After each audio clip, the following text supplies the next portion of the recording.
Hey guys, Ava Vixen here, coming to you live from my boudoir, my writing nook, my writing castle, all the other crazy things I'm going to say about this room.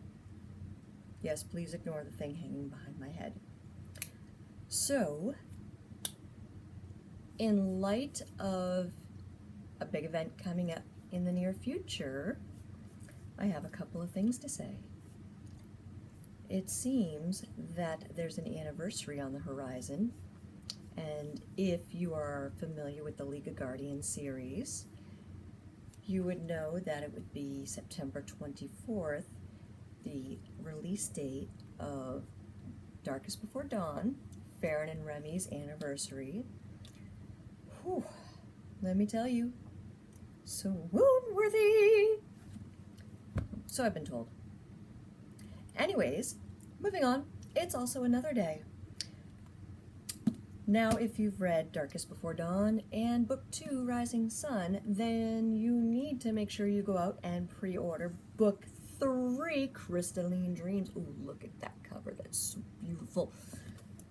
Because that's going to be released September 24th, 2016, folks.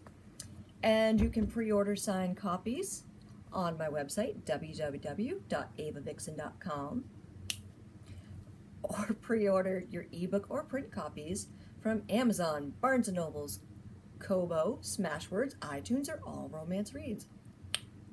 Oh yeah, we got this down, baby. So, I figured today I will read a random chapter. Well, random to you, because I've already picked it out. So today I'm going to read chapter 12 from Darkest Before Dawn, since I will always forever be in love with this couple. They are my heart, my soul, and the reason I started writing the League of Guardians series, which, by the way, if you didn't know, is an award-winning book and soon to be an award-winning series, because it's up for a lot of awards. Thank you. And if you haven't checked out my urban fantasy, They All Fall Down, you should. It's kind of awesome. Yeah. Again, you can find it all on those retailers I had mentioned, or order signed copies from my website. Cha-ching. Okay, without further ado, and please excuse me if I flub up at any point, because I have a horribly dry throat thanks to allergies. Good times. Oh, it's not. Okay, and we shall begin, folks. They've marked her. Those sons of bitches marked her. How in the hell did anyone know what she was? Remi paced the length of the roof, considering what Ezekiel had said to him. The more he thought about it, the harder it was to keep his feelings in check. Anger boiled deep inside him as he turned for another lap. What about the Darkling? Does she have any idea about any of this? Stepping in the path of Remi's course, arms folded tightly over his chest, Ezekiel stopped him abruptly in his tracks. Does she know what she is yet? He shook his head in reply. She had no knowledge of it, let alone believed in angels.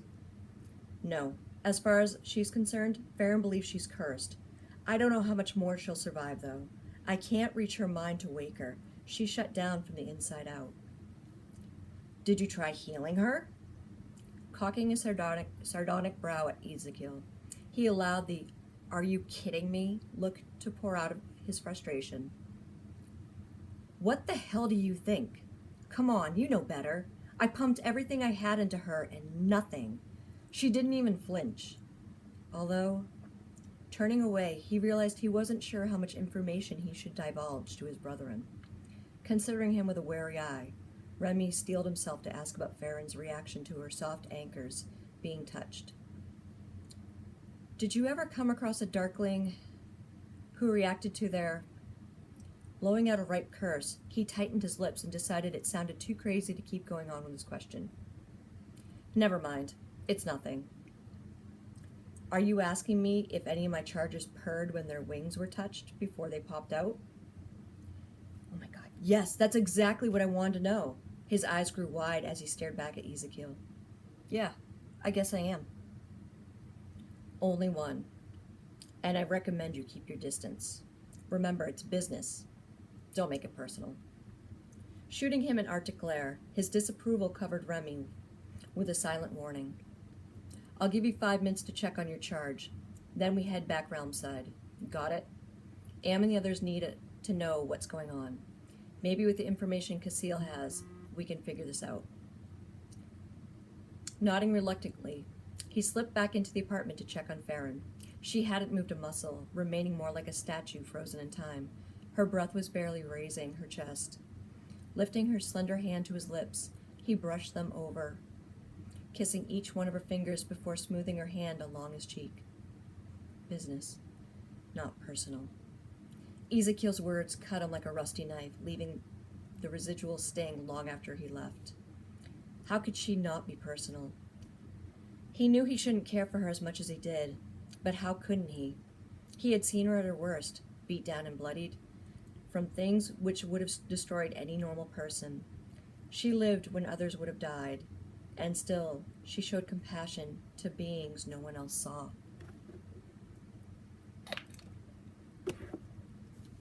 In the silent moments of daybreak, when Farron walked to the bus stop, he watched as the same raggedy, skinny orange cat followed her, callously curling around her leg, begging for attention.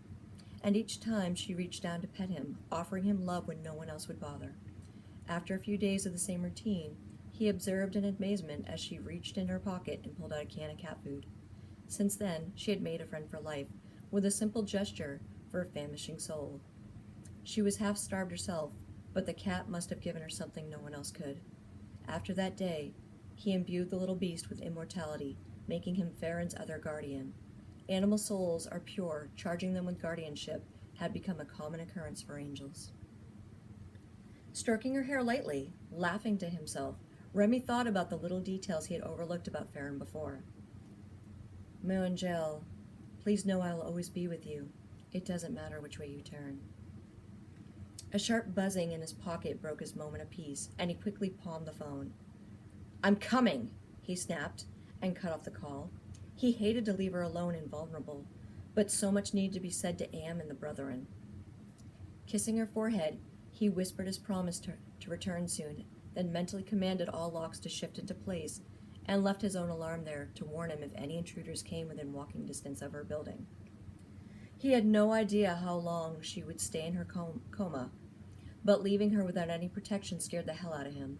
She was utterly defenseless in her current state, and spending any longer than necessary realmside was out of the question. Are you friggin' kidding me? You expect us to sit idle while those pricks are out there? Oh, hell no! Rock's voice bellowed loudly as Remi stalked into the library. Rock, it's not the brightest idea to walk into the underworld and start spraying DMT-juiced bullets everywhere when we don't have the full intel on what's going on. Get your gun out of your ass before you blow your head off. Shaking his head, Ezekiel shot Remi an annoyed stare through lowered brows. About time.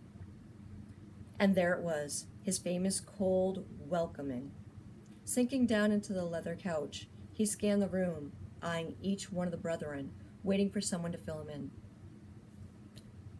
So what's the deal?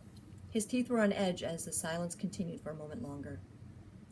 Jesus! Spit it out already! Cockabelle sank down on her hunches, as a look of resolve to catch him up to speed weighed heavily on her shoulders. Remi, there's a problem. What? What's going on? Does this have anything to do with the picture I sent? Her silver eyes were soft, but Remi saw the apprehension she was trying to hide. Oh shit, whatever it is. It's fucking bad. We think it does, yes, but we're waiting to hear back from a watcher. Ezekiel informed us your charge has fallen into a coma. Yeah, she took a hell of a hit tonight. Z stepped up, his arms crossed over his broad chest, and his head dipped low. We think the holistic demon was sent to kill her. Seems Lucifer might be behind the attack. His sharp voice cut like a knife. Jumping out of his seat, the hot sting of Remi's blood, pulsing with fury again, sang through his veins. His muscles twitched to hurl bodies into brick walls, and acid leaked in every word with ravenous venom. I'm going to track down that asshole and make sure he gets the true taste of hell before I kill him. There's more, Casil interjected as Remi's pacing sent an electric charge through the air. Tension wrapped around the brethren in thick ropes, setting everyone on edge. Eyes flashed from one to the other as they waited to see Remi explode from Cassiel's news. What? Don't hold out on me now, Cass. What is it? His sole concern was Farron and keeping her alive. Marching right up to Cass, Remi leveled him with a challenging glare. Well, for starters, you were right. The markings on your charge. It's an old code for holistic demons to track down their prey. Holy Mary, Mother, friggin' Christ.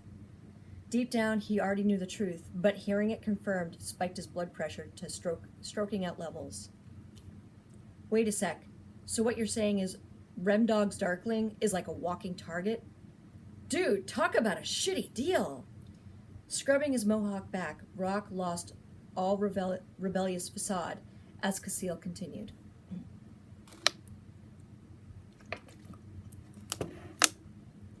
Yes. Well, from the research I've done, it's something Lucifer began back in the Dark Ages. Kind of like a beacon for the lowlifes to find their mark. And that's not the half of it. Wait, there's more? You're joking, right? Please tell me you're joking, because I'm about to tear down heaven and hell at this point if it means saving Farron. His hands curled into bone-white fist, itching to strike anything in range. Cassiel leaned against the desk, his sandy blonde hair hanging in his face, hiding the concern Remi knew was in his eyes. Sorry to say, but yes.